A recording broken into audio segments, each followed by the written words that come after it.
Hello friends, welcome to your very own favourite education channel dear school.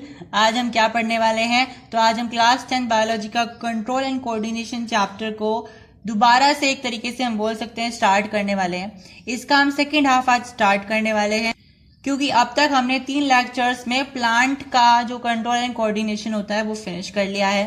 अब इस 4th lecture से हम start करने वाले हैं कंट्रोल और कोऑर्डिनेशन एनिमल्स का, या हम बोल सकते हैं मल्टी सेलुलर एनिमल्स का। तो चलिए आज की वीडियो को शुरू करते हैं। तो जो मल्टी सेलुलर एनिमल्स होते हैं, उन सभी मल्टी सेलुलर एनिमल्स के पास कुछ स्पेशल टाइप के सेल्स होते हैं जिनको हम नर्व सेल्स बोलते हैं या न्यूरॉन बोलते हैं। अब ये क्या करते हैं न्यूरॉन्स? ये स्टिमुली को रिस्पॉन्ड करने में मदद करते हैं और सारी की सारी जो एक्टिविटीज होती है रिस्पॉन्ड में, उन सभी को कोऑर्डिनेट करते हैं। मान लीजिए आपने क्या किया है, आपने किसी गर्म चाय में अपना हाथ जो है डाल दिया है। अब आप एकदम से वहां से हाथ हटा लोगे तो वो एकदम से हाथ कैसे हटा है? वो जो मैसेज है वो कहाँ जाएंगे? वो पहले नर्व सेल्स में जाएंगे, वो आपको कोऑर्डिनेट करेंगे अपनी एक्टिविटी परफॉर्म करने के लिए, और आप एकदम से वहां से हाथ हटा लोगे। तो ये जो पूरा फंक्शन है, इसमें किसका रोल है? इसमें नर्व सेल्स का रोल है। लेकिन ऐसा नहीं होता है कि हर एक एनिमल्स के अंदर नर्व सेल्स हों। कुछ मल्टी सेलुलर एनिमल्स होते हैं जिनके पास नर्व सेल्स होता ही नहीं है। एग्जाम्पल के लिए स्पॉन्जीज। तो स्पॉन्जीज यहाँ पे क्या है? आपकी एक्सेप्शंस है। इनको छोड़ करके जितने भी मल्टी सेलुलर एनिमल्स होते हैं उनके पास नर्व सेल्स होते हैं, और वो स्टिमुली को रिस्पॉन्ड करने में और एक्टिविटीज को कोऑर्डिनेट करने में उस एनिमल की मदद करते हैं। ठीक है, मैंने आपको फर्स्ट लेक्चर में बताया था कि ह्यूमन बींग्स में जो आपका कंट्रोल और कोऑर्डिनेशन का काम चलता है वो हार्मोन्स की मदद से चलता है और साथ में नर्वस सिस्टम की मदद से चलता है। लेकिन अब यहाँ पे एक एक्सेप्शन और है। कुछ मल्टी सेलुलर एनिमल्स ऐसे भी होते हैं जिनके पास हार्मोनल सिस्टम नहीं होता है, तो उसमें कंट्रोल एंड कोऑर्डिनेशन केवल और केवल नर्वस सिस्टम से ही चलता है। एग्जाम्पल के लिए आप बोल सकते हो जो हाइड्रा होता है वो। हाइड्रा क्या होता है? हाइड्रा एक छोटा सा सिंपल सा हम बोल सकते हैं सिंपल सा एक मल्टी सेलुलर एनिमल होता है। इसमें नर्वस सिस्टम होता है जो बहुत सारे नर्व सेल से कनेक्टेड होता है, या बोल सकते हो उसमें नेटवर्क होता है जो कि थ्रू आउट द बॉडी वहां पे फैला हुआ होता है। तो जो भी रिस्पॉन्ड करना होता है, यहाँ पे सबसे बड़ा रोल किसका होता है? हम बोल सकते हैं केवल और केवल किसका रोल होता है? नर्वस सिस्टम का रोल होता है, क्योंकि इसके पास हार्मोनल सिस्टम एब्सेंट होता है। तो हाइड्रा में केवल और केवल कंट्रोल एंड कोऑर्डिनेशन किसकी मदद से चलता है? नर्वस सिस्टम की मदद से चलता है। लेकिन जो हायर मल्टी सेलुलर एनिमल्स होते हैं उनमें control and coordination nervous system से भी चलता है और हार्मोनल सिस्टम से भी चलता है। हार्मोनल सिस्टम को हम एंडोक्राइन ग्लैंड भी बोल देते हैं, या एंडोक्राइन सिस्टम बोल देते हैं, सॉरी। अब ये जो कंट्रोल एंड कोऑर्डिनेशन होता है हायर एनिमल्स में, इसको आप वर्टिब्रेट्स बोलते हो। This is very important. 1 marks में या 2 मार्क्स में आपको कभी कभी पूछ लिया जाता है, एमसीक्यू में पूछ लिया जाएगा कि आप वर्टिब्रेट्स को बताइए क्या होता है। तो वर्टिब्रेट क्या होता है? Control and coordination in higher animals. तो चलिए अब समझते हैं रिसेप्टर्स।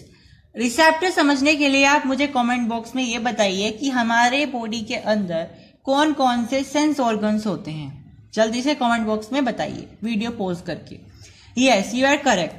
हमारी बॉडी के अंदर टोटल 5 सेंस ऑर्गन्स होते हैं, जिसमें eyes, nose, ear, tongue and skin, ये 5 हमारे सेंस ऑर्गन्स होते हैं। अब ये रिसेप्टर क्या होता है? रिसेप्टर या तो सेल है या फिर ग्रुप ऑफ सेल्स है। यानी कि या तो रिसेप्टर क्या होगा? या तो रिसेप्टर एक सेल होगा या फिर बहुत सारे सेल्स का एक ग्रुप होगा। और ये जो सेल्स हैं ये कहाँ पाए जाएंगे? हमारे सेंस ऑर्गन में पाए जाएंगे। अब ये जो रिसेप्टर्स होते हैं इनका काम क्या होता है? किसी पर्टिकुलर स्टिमुलस को सेंस करना, यानी कि अलग अलग रिसेप्टर अलग अलग स्टिमुलस को सेंस करते हैं। एग्जाम्पल के लिए जो हमारा फोटो रिसेप्टर होता है वो लाइट को रिसेप्ट करता है, मतलब लाइट को एक तरीके से हम बोल सकते हैं सेंस करता है। ये हमारी आईज में पाया जाता है। आईज क्या है? सेंस ऑर्गन है, और फोटो रिसेप्टर आईज यानी इसी सेंस ऑर्गन के अंदर ये सेल्स होते हैं फोटो रिसेप्टर नाम के, जो कि लाइट को क्या करते हैं? डिटेक्ट करते हैं या सेंस करते हैं। फोनो रिसेप्टर ईयर के अंदर पाए जाते हैं, जो कि साउंड को रिसेप्ट करते हैं। ऐसी ओल्फैक्टरी नोज के अंदर होते हैं, स्मेल को रिसेप्ट करते हैं या बोल सकते हो डिटेक्ट करते हैं। ऐसे गुस्टेटरी होते हैं जो टेस्ट को और यानी टंग के अंदर पाए जाते हैं और टेस्ट को डिटेक्ट करते हैं। थर्मो रिसेप्टर मतलब कोई चीज ठंडी है या गर्म है, हम हाथ लगा करके पता करते हैं ना, तो उसको कौन सेंस करता है? हमारी स्किन सेंस करती है। और ये हम एक तरीके से हम इसे किसका डिटेक्शन मान रहे हैं? हम इसको हीट का डिटेक्शन मान रहे हैं, क्योंकि हमें पता चलेगा ना कि कोई चीज क्या गर्म है क्या नहीं है। जैसे मैंने आपको एग्जांपल दिया था कि आप जैसे ही गर्म चाय के अंदर अपना हाथ डालते हो तो आप एकदम से हटा लेते हो, तो ये जो शुरुआत होगी कि आपने हाथ हटाया है, तो सबसे पहले किसके पास जाएगी? ये थर्मो रिसेप्टर के पास जाएगी। थर्मो रिसेप्टर फिर आगे इसको मैसेज पहुंचाएगा आपके नर्व सेल्स में प्रोसेस के थ्रू, और फिर आपको कोऑर्डिनेट करेगा, आपको मैसेज करेगा कि आप अपना हाथ हटा लीजिए। तो ये जो शुरुआत हुई थी ये थर्मो रिसेप्टर से हुई थी, यानी हीट का जो रिसेप्टर होता है वो थर्मो रिसेप्टर होता है। ये हमारे स्किन में पाया जाता है। तो आपको हर एक रिसेप्टर की लोकेशन पता होनी जरूरी है। यानी अगर आपका फोटो रिसेप्टर है तो आपका आईज में पाया जाएगा, फोनो रिसेप्टर आपका ईयर में पाया जाएगा, ऑल्फैक्टरी रिसेप्टर आपका नोज में पाया जाएगा, और गुस्टेटरी रिसेप्टर आपका टंग में पाया जाएगा, और थर्मो रिसेप्टर आपका स्किन में पाया जाएगा।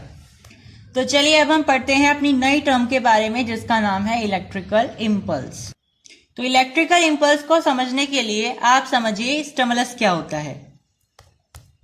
तो भाई मैंने आपको बताया वेरियस जो रिसेप्टर होते हैं, जैसे फोटो रिसेप्टर है उसके लिए जो स्टिमुलस होगा वो लाइट होगा, जैसे आपका फोनो रिसेप्टर होता है उसके लिए जो स्टिमुलस होगा वो साउंड होगा, थर्मो रिसेप्टर होता है उसके लिए जो स्टिमुलस होगा वो हीट होगा। अब आप अगर गौर से देखो तो ये जितने भी स्टिमुलस हैं ये सारे एनर्जी की फॉर्म्स होते हैं। भाई साउंड क्या है? एक साउंड एनर्जी तो होती है, साउंड एनर्जी। थर्मल क्या है? हीट क्या है? Thermal energy. और आपका जो लाइट है वो क्या है? आपकी लाइट एनर्जी, राइट। तो ये जितने भी आपके स्टिमुलस होते हैं एक तरीके से ये आपकी फॉर्म्स ऑफ एनर्जी होते हैं। तो जैसे ही ये रिसेप्टर्स में जाते हैं, जैसे ही रिसेप्टर इनको डिटेक्ट करता है, ये रिसेप्टर के अंदर हीट हम बोल सकते हैं जिस भी फॉर्म की एनर्जी में है उस एनर्जी की फॉर्म से ये कन्वर्ट हो जाते हैं इलेक्ट्रिकल सिग्नल्स में, और इन्हीं इलेक्ट्रिकल सिग्नल्स को हम बोल देते हैं कि इलेक्ट्रिकल इम्पल्स होते हैं। तो इलेक्ट्रिकल इम्पल्स क्या होता है, रिवाइज कर लेते हैं। तो भाई जितने भी स्टिमुलस होते हैं वो फॉर्म्स ऑफ एनर्जीज होते हैं। तो जैसे ही वो स्टिमुलस डिटेक्ट किए जाते हैं रिसेप्टर के द्वारा, तो जो भी वो एनर्जी की फॉर्म में आते हैं उस एनर्जी की फॉर्म में रिसेप्टर उनको किस में कन्वर्ट कर देता है? इलेक्ट्रिकल सिग्नल्स की फॉर्म में। यानी आप बोल सकते हो कि जैसे ये स्टिमुलस आए, किसके पास आए? ये रिसेप्टर के पास आए, तो रिसेप्टर क्या करेगा? इनको कन्वर्ट कर देगा इलेक्ट्रिकल सिग्नल्स में, और इन्हीं इलेक्ट्रिकल सिग्नल्स को हम इलेक्ट्रिकल इम्पल्स बोलते हैं। जितने भी रिसेप्टर्स होते हैं वो सारे के सारे रिसेप्टर्स स्टिमुलस कहाँ से लेते हैं? एनवायरमेंट से लेते हैं, या अपने सराउंडिंग में जितने भी वहां पे स्टिमुलस होते हैं वहां से लेते हैं। यानी वहां पे अगर सनलाइट है तो वो रिसेप्टर्स क्या करेंगे? फोटो रिसेप्टर ले लेंगे। बहुत ज्यादा नॉइज है तो क्या करेंगे? फोनो रिसेप्टर का काम, मतलब जो है यहाँ पे फोनो रिसेप्टर क्या करेंगे? वहां से साउंड का स्टिमुलस ले लेंगे। इस तरीके से होता है। तो हम ये बोल सकते हैं कि जितने भी रिसेप्टर्स होते हैं वो सारे के सारे रिसेप्टर्स क्या करते हैं? अपनी सराउंडिंग में से स्टिमुलस को गेन करते हैं, स्टिमुलस को एक तरीके से बोल सकते हैं उनको डिटेक्ट करते हैं। तो अगर सराउंडिंग में क्या है? वो ज्यादा साउंड है तो फोनो रिसेप्टर क्या करेगा? साउंड को डिटेक्ट कर लेगा। बहुत ज्यादा थर्मल एनर्जी है, हीट एनर्जी है, तो जो आपका हम बोल सकते हैं थर्मो रिसेप्टर होता है वो क्या करेगा? हीट को रिसेप्ट कर लेगा, हीट को डिटेक्ट कर लेगा। यानी कि जो रिसेप्टर्स होते हैं वो जो हमारे स्टिमुलस होते हैं उनको कहाँ से लेते हैं? अपनी सराउंडिंग या एनवायरमेंट से लेते हैं। अब उसको रख के तो रखेंगे नहीं अपने पास, वो क्या करेंगे? हमारे ब्रेन को पहुंचाएंगे मैसेज, यानी कि हमने ये स्टिमुलस क्या किया है? डिटेक्ट किया है। अब इसका क्या करना है वो हमारा कौन डिसाइड करेगा? ब्रेन डिसाइड करेगा। भाई हमने अपना जो चाय का कप था उसमें उंगली घुसा ली है, अब उससे उंगली निकालनी है नहीं निकालनी है वो कौन बताएगा? हमारा ब्रेन बताएगा। कब बताएगा? जब आप उसे जाकर के ये बताओगे कि हमने जो है अपनी उंगली चाय में डाल ली है, और हम तो जाके बताने से रहे, तो कौन बताएगा? ये रिसेप्टर्स क्या करते हैं? उसके बाद ये रिसेप्टर किसी और को बोलते हैं कि भाई तुम जाकर के बताओ। अब वो कौन होता है? अब ये क्या करते हैं रिसेप्टर्स, ये इनके पास जो इलेक्ट्रिकल इंपल्स आए ना, अब भाई इलेक्ट्रिकल इंपल्स तो आए हैं अब इनके पास, क्योंकि इन्होंने क्या किया, स्टिमुलस को इन्वायरमेंट से लिया या सराउंडिंग से लिया, उसकी एनर्जी को किस में कन्वर्ट कर दिया, इलेक्ट्रिकल इंपल्स में कन्वर्ट कर दिया। अब वो जो भी कर सकते हैं वो इलेक्ट्रिकल इंपल्स से ही तो करेंगे, क्योंकि उनके पास क्या है, अब फाइनल रिजल्ट इलेक्ट्रिकल इंपल्स का ही है। तो वो क्या करते हैं, इन्हीं इलेक्ट्रिकल इंपल्स को स्पाइनल कॉर्ड को ट्रांसफर करते हैं और उसके बाद फिर ब्रेन को ट्रांसफर करते हैं। तो इस तरीके से वो अपनी बात कहां तक पहुंचाते हैं, ब्रेन तक पहुंचाते हैं। तो वो जो ये ट्रांसफर कर रहे हैं इंफॉर्मेशन का, ये किसके द्वारा कर रहे हैं, इलेक्ट्रिकल इंपल्स के द्वारा कर रहे हैं, क्योंकि उनके पास जो स्टिमुलस था वो किस में कन्वर्ट हो गया है, इलेक्ट्रिकल इंपल्स में कन्वर्ट हो गया है। तो ये इलेक्ट्रिकल इंपल्स को ले जाने का काम कौन करेगा, स्पाइनल कॉर्ड और ब्रेन तक सेंसरी नर्व्स करेंगी। यानी कि हम ऐसे सम अप कर सकते हैं यहां से कि हमारे पास क्या था भाई, रिसेप्टर था, रिसेप्टर को क्या मिला था, रिसेप्टर को क्या मिला था भाई, इंपल्स, हम बोल सकते हैं स्टिमुलस मिला था। और अब जैसे उसको स्टिमुलस मिला था, उसने उस स्टिमुलस को किस में कन्वर्ट कर दिया था, उसने उसको इंपल्स में कन्वर्ट कर दिया था या इलेक्ट्रिकल इंपल्स में कन्वर्ट कर दिया था। अब इस रिसेप्टर को क्या करना है, इस इलेक्ट्रिकल इंपल्स को किसी ना किसी तरीके से या तो ब्रेन तक या स्पाइनल कॉर्ड तक पहुंचाना है अपनी रिएक्शन या अपने मैसेज को लेने के लिए। यानी हम इसका जो हमने रिसेप्टर या हमने जो स्टिमुलस गेन किया है, हमें इसका करना क्या है, इस पर रिएक्शन कैसी देनी है। तो ये हम इलेक्ट्रिकल इंपल्स को हम क्या ट्रांसफर करेंगे, कहां तक ट्रांसफर करेंगे, या तो ब्रेन तक या स्पाइनल कॉर्ड तक। तो किसकी फॉर्म में करेंगे या किसके द्वारा करेंगे, सेंसरी नर्व्स के द्वारा। सेंसरी नर्व्स क्या है, एक तरीके से रोड्स का काम करेंगी इलेक्ट्रिकल इंपल्स के लिए। तो ये क्या करेंगी, फिर स्पाइनल कॉर्ड को या फिर ब्रेन को जाकर के ये इलेक्ट्रिकल इंपल्स ट्रांसफर कर देंगी। तो भाई स्टार्टिंग में क्या हुआ, हमारे पास स्टिमुलस आई रिसेप्टर के पास, रिसेप्टर ने इसको इलेक्ट्रिकल इंपल्स में कन्वर्ट कर दिया और फिर ये इलेक्ट्रिकल इंपल्स ब्रेन और स्पाइनल कॉर्ड तक किसके द्वारा गई, सेंसरी नर्व्स के द्वारा। या इनको कौन लेकर के गया, सेंसरी नर्व्स लेकर के गई। अब वो मैसेज पहुंच तो गया है, यानी इलेक्ट्रिकल इंपल्स पहुंच तो गई है। अब जो उन्होंने मैसेज दिया होगा ब्रेन ने, अब उसे वापस कौन लाए, उसे वापस लाने का काम करती है मोटर नर्व्स। एक और नर्व का टाइप होती है जिसका नाम होता है मोटर नर्व। तो मोटर नर्व क्या करेंगी, जो उन्होंने मैसेज दिया होगा ब्रेन ने या स्पाइनल कॉर्ड ने, उसको वापस से लाएंगी। अब वो ला करके किसे देंगी, वो ला करके इफेक्टर को देंगी। अब ये इफेक्टर क्या होता है उसको समझ लेते हैं। तो इफेक्टर्स क्या होते हैं, इफेक्टर हमारी बॉडी का वो हिस्सा होता है या हमारी बॉडी का वो पार्ट होता है जो ब्रेन से आने वाले उस रिएक्शन को एक तरीके से रियलिटी में बदलता है। यानी कि जो भी रिएक्शन ब्रेन ने भेजी है कि इस इलेक्ट्रिकल इंपल्स के लिए भाई ये पर्टिकुलर रिएक्शन है, तो इस पर्टिकुलर रिएक्शन को जो फॉलो करेगा, जो इस रिएक्शन को करके देगा, वो कौन होता है, हमारा इफेक्टर होता है। जैसे आपने क्या किया, गर्म चाय में अगर अपना हाथ डाल दिया तो आपने अपना हाथ एकदम से हटा लोगे, तो अपना हाथ आप कैसे हटा पा रहे हो, अपने मसल्स की मदद से हटा पा रहे हो। ठीक है, तो ये मसल्स क्या है, हमारे इफेक्टर्स हैं। जनरली मसल्स और ग्लैंड्स ये हमारे इफेक्टर्स होते हैं। ग्लैंड्स कैसे हो गई भाई, जैसे आपने देखा कि आपके पीछे क्या पड़े हुए हैं, कुत्ते पड़े हुए हैं, तो आपके क्या होगा, पसीना छूटने लगेगा, तो आपके जो स्वीट वाले ग्लैंड्स होंगे उसमें से स्वीट सिक्रेट हो जाएगा। तो भाई हमारे जो स्वीट ग्लैंड्स होते हैं उसमें से क्या निकल जाता है, स्वीट निकल जाता है, मतलब पसीना निकल जाता है। अब वो पसीना कैसे निकला, वो रिएक्शन ही तो है जो ब्रेन ने भेजी होगी कि भाई अब तुम्हें जो है थोड़ा सा नर्वस हो जाना चाहिए, और यानी कि आपके जो स्वीट ग्लैंड्स हैं वो क्या करेंगे, वो स्वीट जो है सिक्रेट कर देंगे, यानी पसीना निकलने लगेगा। तो ये भी तो क्या है, ये भी तो आपका रिस्पॉन्ड ही है। तो इफेक्टर्स क्या करते हैं, एक तरीके से रिस्पॉन्ड का काम करते हैं। रिसेप्टर क्या करते हैं, स्टिमुलस को लेने का काम करते हैं और फिर उसको ब्रेन तक ट्रांसफर करते हैं। ठीक है, ब्रेन तक ट्रांसफर करने का काम कौन करता है, सेंसरी नर्व्स करती हैं, और फिर ब्रेन से मैसेज लाने का काम कौन करता है, मोटर नर्व्स करती हैं, और फिर उस मैसेज को रियलिटी में कौन तब्दील करता है, इफेक्टर्स करते हैं। और इफेक्टर्स के अंदर मसल्स आ जाएंगे आपके और ग्लैंड्स के आ जाएंगे बॉडी के। अब जो हमारा नर्वस सिस्टम होता है, जो कि ये सारे के सारे मैसेज हमें बना करके देता है कि भाई हमें क्या करना है, हमें इस चीज के लिए या फिर इस स्टिमुलस के लिए इस तरीके से रिस्पॉन्ड करना है, हमें ये बताता है। अब ये जो नर्वस सिस्टम है ये किससे बना हुआ होता है? ये कुछ स्पेशल सेल्स से बना हुआ होता है, जिन स्पेशल सेल्स का नाम होता है न्यूरॉन्स। अब ये इतने स्पेशल क्यों है? एक तो ये है कि ये हमें क्या करके देंगे, हमें रिस्पॉन्स बना करके देंगे एक तरीके से, यानी हमें ये बताएंगे कि हमें रिस्पॉन्ड इस तरीके से करना है। बेसिकली इफेक्टर्स को बताएगी। इफेक्टर्स को कौन बताएगा? फिर आकर के मोटर नर्व्स बताएंगी। तो हम ये बोल सकते हैं कि ये स्पेशल सेल्स इसलिए है क्योंकि एक तो हमें स्टिमुलस को कैसे डिकोड किया जाए और फिर उसमें से क्या मैसेज आ सकता है, मतलब कि हमें किस तरीके से हम किसी स्टिमुलस को रिस्पॉन्ड कर सकते हैं, वो बताएंगे। दूसरी बात ये होती है कि जो न्यूरॉन्स होते हैं ना, हमारी बॉडी के अंदर जितने भी सेल्स होते हैं उसमें सबसे लंबे सेल्स होते हैं, longest cells in our body, सबसे लंबे लंबे सेल्स होते हैं न्यूरॉन्स। तो न्यूरॉन के 3 कंपोनेंट होते हैं। सबसे पहला कंपोनेंट होता है सेल बॉडी, दूसरा होता है डेंड्राइट और तीसरा होता है एक्सोन। तो चलिए समझ लेते हैं कि हमारा जो न्यूरॉन होता है वो उसका स्ट्रक्चर कैसा होता है और उसके जो कंपोनेंट्स होते हैं डेंड्राइट, सेल बॉडी और एक्सोन, वो किस किस लोकेशन में सिचुएटेड होते हैं और ये किस तरीके से फंक्शन करता है, उसका हम समराइज फॉर्म देख लेते हैं। तो भाई ये होता है हमारे न्यूरॉन का स्ट्रक्चर। इसमें क्या होता है, ये जो आपका ये वाला पार्ट होता है इसको आप बोलते हो, ये जो अंदर वाला पार्ट है इसको आप छोड़ दीजिए, रूट लाइक स्ट्रक्चर है ना, इसको आप अभी छोड़ दीजिए।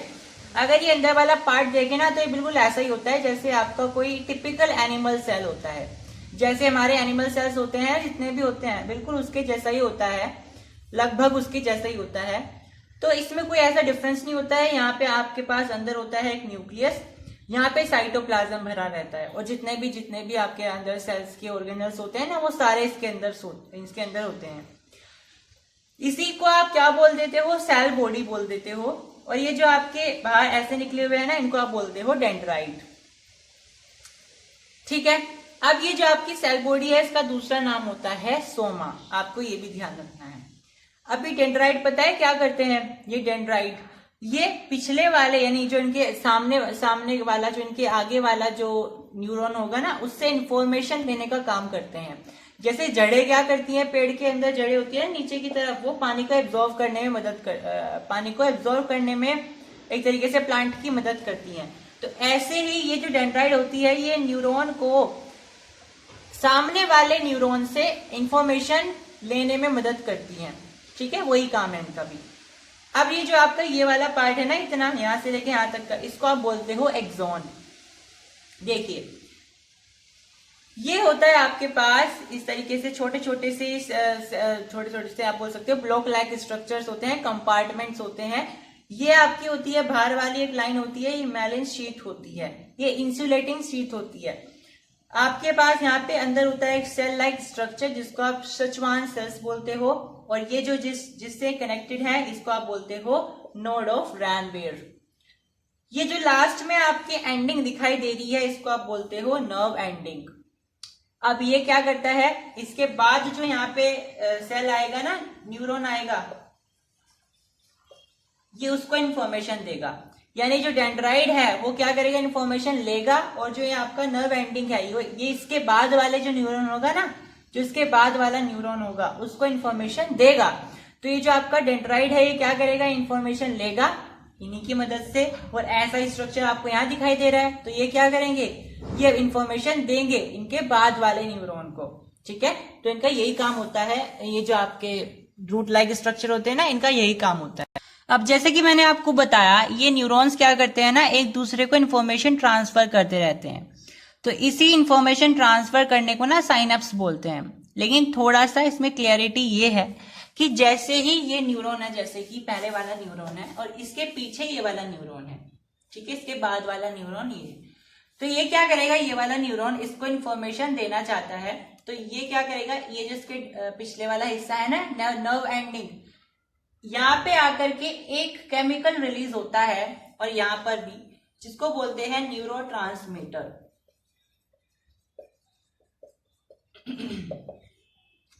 न्यूरोट्रांसमीटर नाम का केमिकल रिलीज होता है, जिससे बिना कांटेक्ट में आए, ये न्यूरॉन बिना कांटेक्ट में आए इंफॉर्मेशन को ट्रांसफर कर देते हैं, और इसी कनेक्शन को हम बोल देते हैं साइनेप्स।